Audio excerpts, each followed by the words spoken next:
Shalom, selamat pagi untuk kita semua jemaat Tuhan yang terkasih. Hari ini Selasa 14 Juni 2022 kita akan merenungkan firman Tuhan yang tertulis dari Yesaya pasal 42 ayat 1. Demikian firman Tuhan. Lihat, itu hambaku yang kupegang, orang pilihanku yang kepadanya aku berkenan. Aku telah menaruh rohku ke atasnya, supaya ia menyatakan hukum kepada bangsa-bangsa. Saudara yang terkasih, jika kita berbicara tentang seorang hamba, siapakah hamba Tuhan itu? Tentu kita akan memberikan jawaban atau respon masing-masing bahwasanya hamba Tuhan itu adalah seorang pelayan. Seperti apakah hamba Tuhan itu? Secara sederhananya, kita juga akan menjawab, hamba Tuhan itu diartikan dia yang melakukan perintah Tuhan, dan itu bisa siapa saja. Namun secara khusus itu menunjuk kepada Tuhan Yesus. Lalu apa yang dilakukan hamba Tuhan? Saudara yang terkasih, dalam firman Tuhan hari ini disebutkan bahwa seorang hamba menjadi suatu pilihan yang khusus untuk dipakai, atau bahkan di dalam bahasa Batak dikatakan naing diparar debata ibana gawe ula-ula namet. Oleh karena itu dikatakan itu menjadi orang pilihanku yang kepadanya aku berkenan.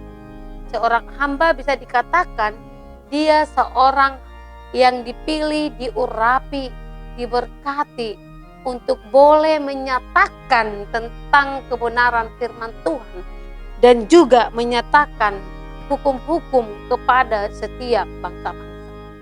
Oleh karena itu, setiap manusia yang percaya kepada Tuhan di dalam hidupnya bisa juga dikatakan menjadi seorang hamba. Menjadi seorang hamba yang boleh patuh atau mau menjalankan perintah Tuhan di dalam hidupnya. Ketika kita juga berdoa secara pribadi, kita boleh mengatakan, dengarkanlah doa hambamu ini. Menunjuk bahwasannya kita itu secara khusus dipilih atau bahkan dipakai oleh Tuhan untuk menjadi seorang pendoa atau menyatakan kesaksian tentang firman-Nya. Nabi Yesaya juga di saat itu dipakai oleh Allah untuk menjadi seorang hamba, untuk menjadi seorang pelayan yang mau menyatakan hukum-hukum Tuhan kepada bangsa-bangsa Israel. Saat itu bangsa Israel juga mereka itu selalu menyimpang dan bahkan juga bersungut-sungut. Tetapi dalam masa kepemimpinan Yesaya ketika itu Allah memberikan urapan, Allah menjanjikan kepada Yesaya bahwasanya yang diperlihatkan hamba itu melalui seorang Mesias atau bahkan juga Yesus Kristus yang hadir dalam setiap manusia. Oleh karena itu, saudara terkasih, jika kita disebut sebagai hamba Tuhan, kita yakin dan percaya bahwasanya di dalam pegangannya, penyertaannya, kita berkenan jika kita mau mengandalkan terlebih dahulu dan terutama Kristus ada dalam hidup kita.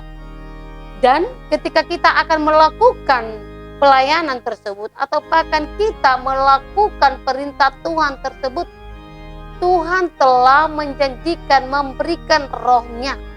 Untuk apa kita diberikan roh sebagai hamba Tuhan? Tentu untuk membimbing kita, mengingatkan kita, atau bahkan juga menyertai dari setiap pelayanan kita kemanapun kita pergi. Supaya kita boleh menyatakan tentang kebenaran oleh karena bimbingan dan pertolongan ataupun di dalam kuasa roh itu di dalam hidup seorang hamba. Oleh karena itu kita terpanggil keseluruhannya untuk menjalankan ataupun mematuhi perintah Tuhan di dalam hidup kita. Supaya kita layak menyebut diri kita ini berdoa kepada Tuhan. Layakkanlah hambamu ini yang selalu memohon pertolongan kepadamu. Ketika itu Tuhan katakan, lihat itu hambaku yang kupegang. Orang pilihanku kepadanya aku berkenan. Allah mengatakan kepada anaknya Yesus Kristus. Menunjukkan kuasa yang lebih besar dia nyatakan. Kuasa yang lebih besar dia tunjukkan di dalam kehidupan orang yang selalu mengandalkan Kristus. Oleh karena itu, kita harus terlebih dahulu memahami apa yang dimaksud dengan hamba tersebut. Hamba yang disebutkan adalah Yesus Kristus sebagai kepala gereja yang telah menyertai hidup kita sepanjang masa untuk melakukan sesuatu perbuatan yang baik atau bahkan dalam pelayanan untuk kemuliaan-Nya. Oleh karena itu, kehidupan karakter di dalam pribadi seorang hamba yang disebut adalah menjadi satu teladan yang datang dari Kristus, ataupun di dalam hidupnya menjadi seorang pilihan yang dipilih oleh Kristus untuk melayani atau bahkan menjadi saluran berkat untuk sesama.